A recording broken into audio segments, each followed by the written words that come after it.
Today, I want to dedicate this video to my dad because he's my hero. He has been the one constant in my life and has always been there to cheer for me, support me, and to provide everything.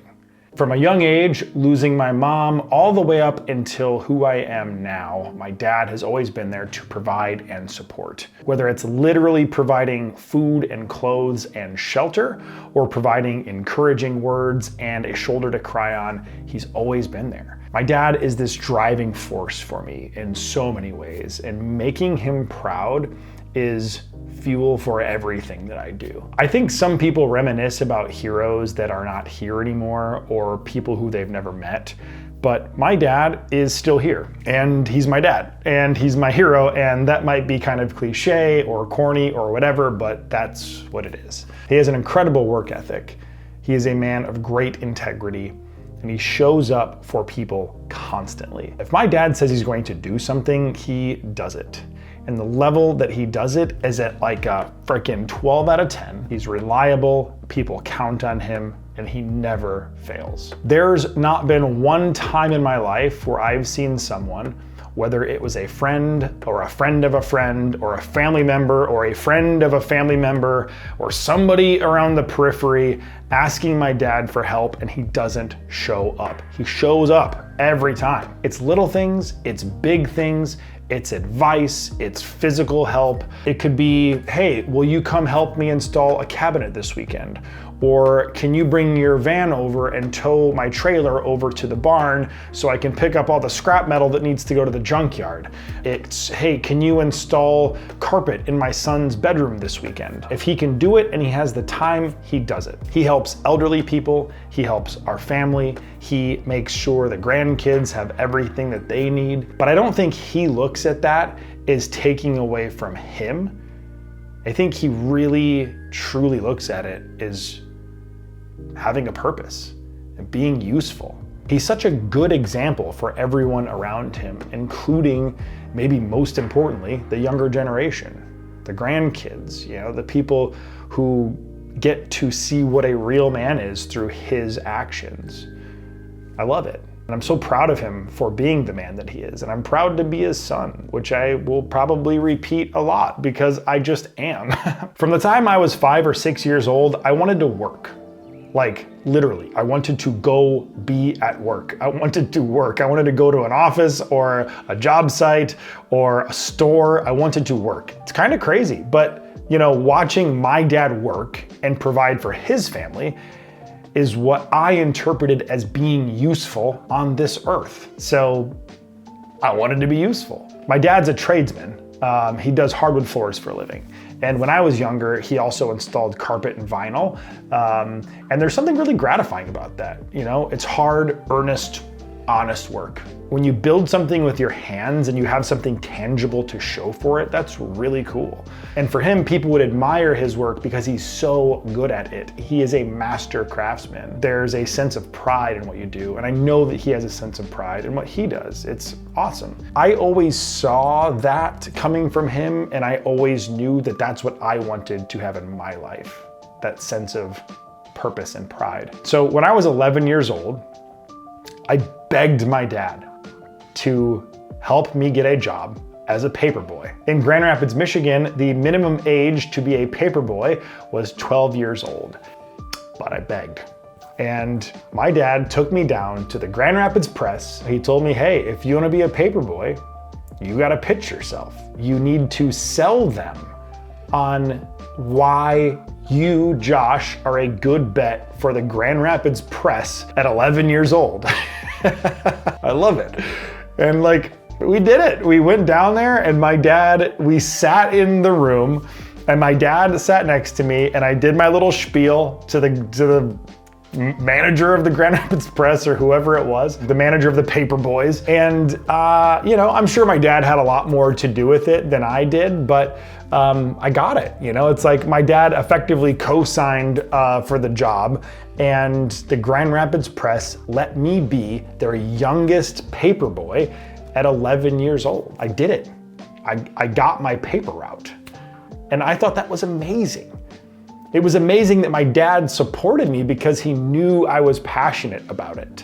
And that says a lot about my dad. There's so many lessons in that one moment. And that support, that guidance, that encouragement, that's always been part of our relationship. And it didn't matter how hard his life was, or how tired he might have been, or how much he had going on outside of work in his personal life, or how stressed out he was, he still made time for me and my brother. He always wanted to help me realize my dreams, however big or small. And in the absence of a mother, he stepped in as two parents, raising two boys.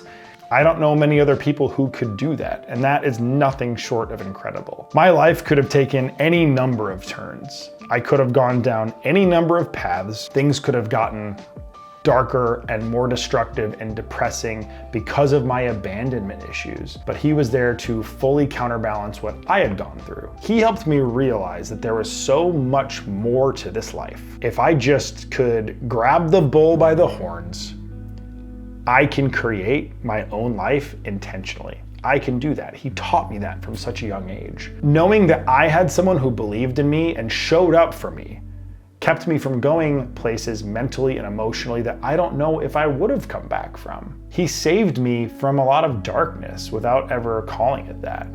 Growing up, I think he saw a lot of me in him. And I think he recognized that maybe he had this chance to give me a better life than he had, more opportunities than he was given. I'm just assuming that, we did kind of talk about it a couple times.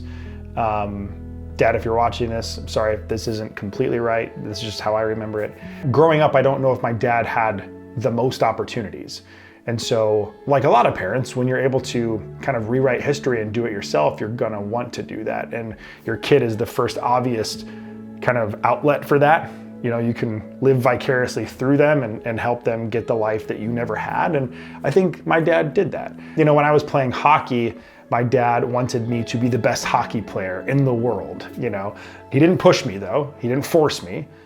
He wasn't weird like some parents where they make their kids feel like shit if they're not performing at the highest level. You gotta get out there and make something of yourself. Like, he was not that dad. He was much more gentle, always pushing me to be great and unlock my potential, but in a way that was like, hey, do this and try it because you should try it, but it's okay if you don't like it, but at least give it a shot.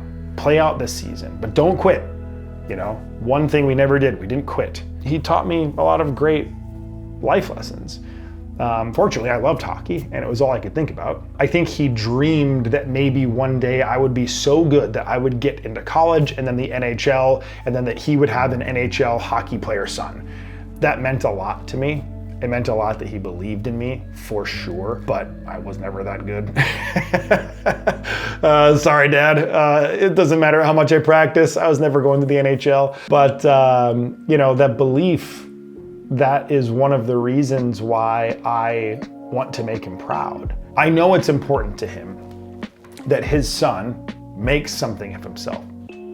And even if I didn't or don't, I know that he would still be proud of me as his kid, but I'm going to be the best version of myself so that he can see that he's done a good job as a father. He's done the best job. He was the best dad. He is the best dad. And since my brother's no longer here, I feel an even bigger responsibility to be a good man and do right by my dad.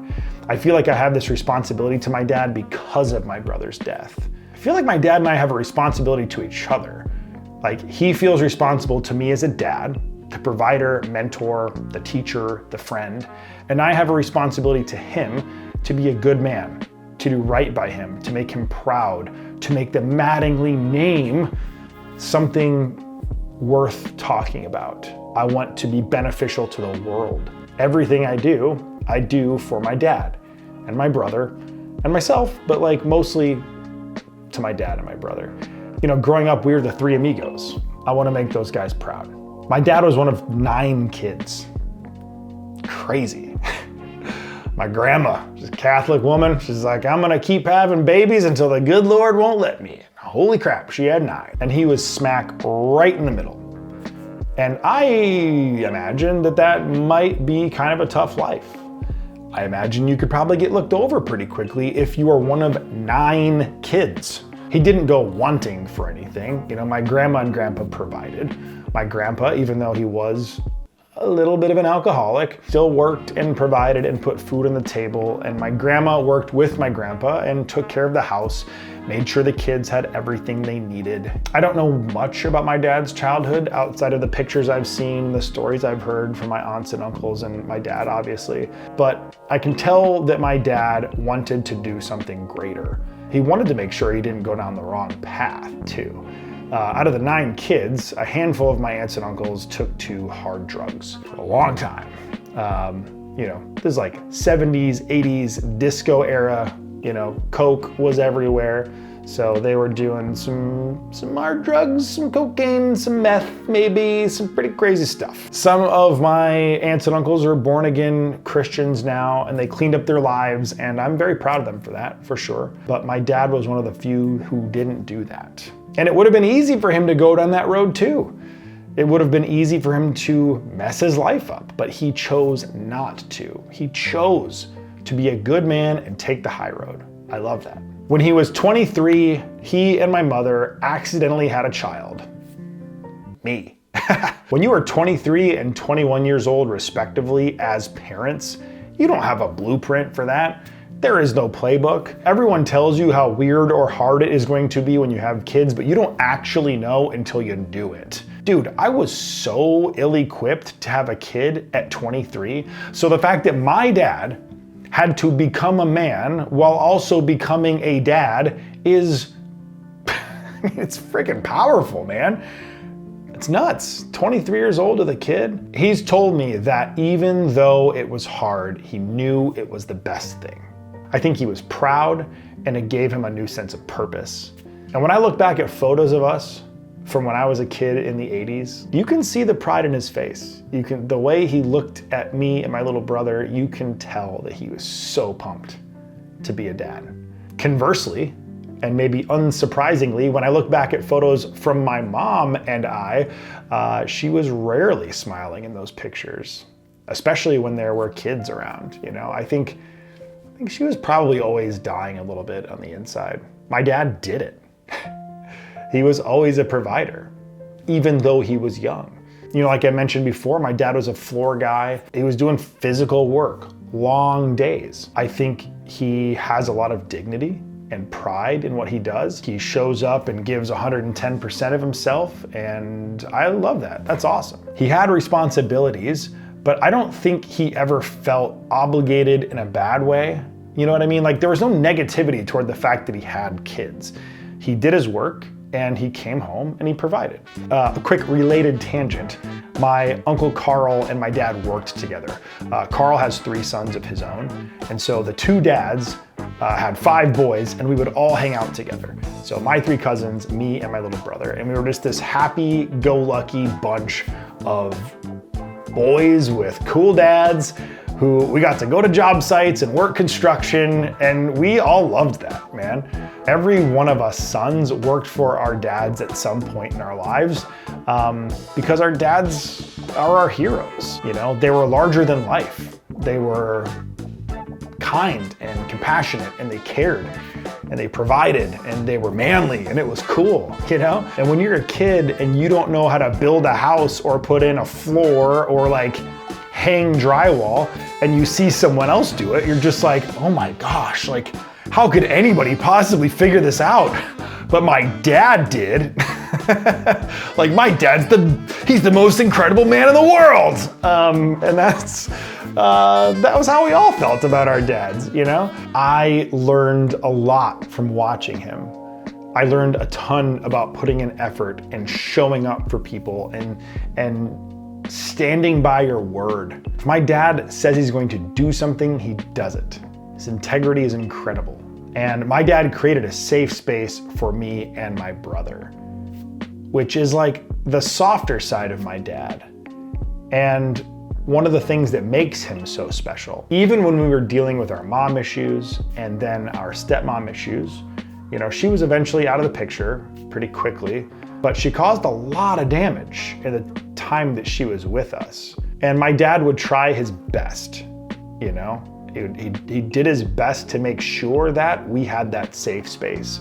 He put us in family counseling, and he would tell me and my brother that it doesn't matter what we might be going through. It doesn't matter the time of day. It doesn't matter how heavy something is. He's there to talk about it. And he wanted to talk.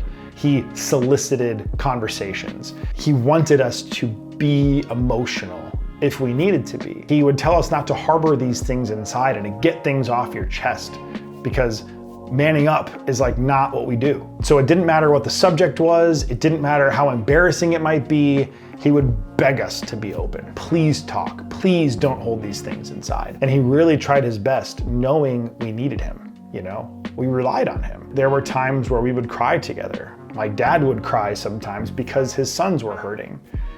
And it was all very touching, you know? What he did and how he showed up for my brother and me, so incredible. You know, with my little brother, even though he was struggling, my dad still every day would show up for him. Whatever you need, man, I'm here for you. If my brother was feeling like he was at rock bottom, my dad would remind him, hey, if this is truly the bottom, then the only way to go from here is up. He tried to keep a positive disposition.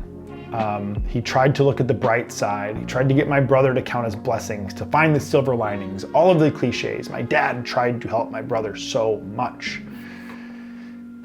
He tried. And unfortunately, my brother killed himself. And it's not my dad's fault. You know, my dad showed up. He always showed up for us. There's nothing my dad could have done better or more of that would have kept my brother here. But regardless, that doesn't matter because he's still gone at the end of the day. And it really bothers me. No father should lose his son. And no father should ever lose their son to suicide.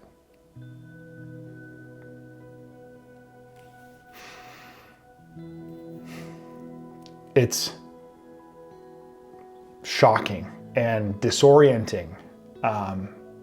It's not rational, you know? It doesn't make sense. And you start going through all the what ifs, you know? You ask yourself why? Why did he do it? How could I prevented it? There's this level of survival guilt that happens. And the thing is, I know my dad thinks about all this stuff.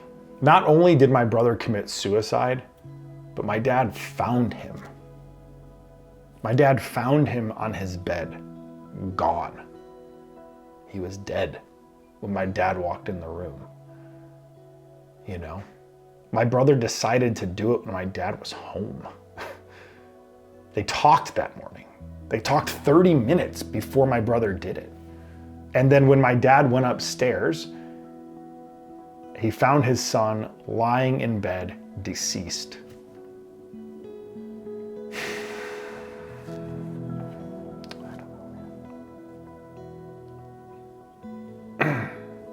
And my dad tried to save him. You know, he tried CPR. And he called 911 and the paramedics got there. And my brother had a DNR sign on his chest that he hand wrote. And for those of you who don't know, DNR means do not resuscitate. So if you're dying, it's like your right to tell a medical professional not to resuscitate you, which means he wanted to die. And the paramedics told my dad that they saw the DNR sign, but they all had kids and they couldn't imagine what he was going through. So they tried, you know, and my dad tried and they tried and everybody tried and they couldn't save him. And for my dad, that image, his son laying lifeless in front of him, is burned into his brain forever. And that's really hard.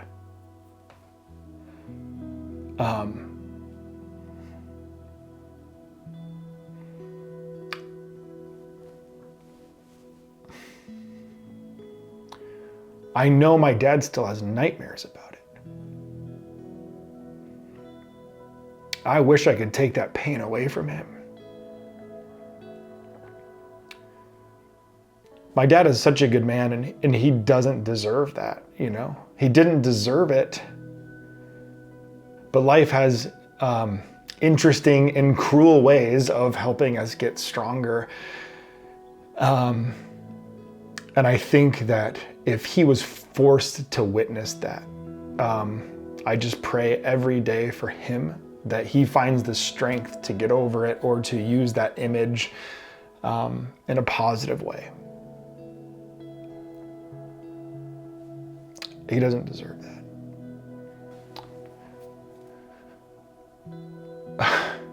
Fuck.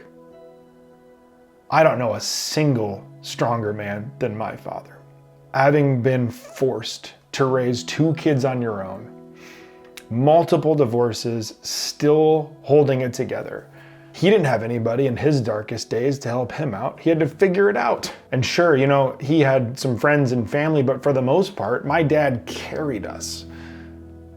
And strength comes in a lot of ways. I think when some people think strength, they think of like physical strength, you know, but I think of toughness and resilience, you know, showing up every day, staying true to your word, providing for your kids, putting one foot in front of the other, no matter how hard it gets, continuing to love and care and show up. That's strength.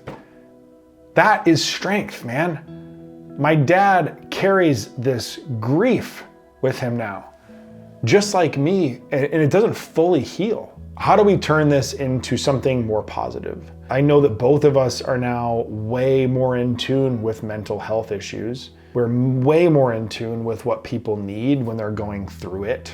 It's made both of us so much more appreciative of the life that we get to live. I think that we understand everything is precious, you know, and that we're not just gonna let this life pass us by. We only have one shot, and we're gonna live with integrity and hopefully do right by those around us. That's the story of my dad. That's my dad. That's the man who shaped me into who I am today. But it's not just about my dad, you know? This is about every person who shows up for their family and for themselves. And I think everyone can learn a lot from my dad, you know? Learn to live with more integrity. Be the person who shows up. Be the person who sticks around.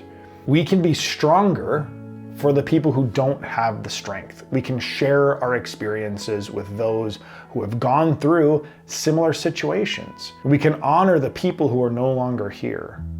And if we collectively can learn from my father, I think society and we as a community can do a lot. So, to my dad, Roy Mattingly, the man who stayed, the man who worked, the man who has done everything and inspired me and helped me with everything I've ever done, the man who to this day will support and inspire and mentor me, I love you. And I'm so grateful for you.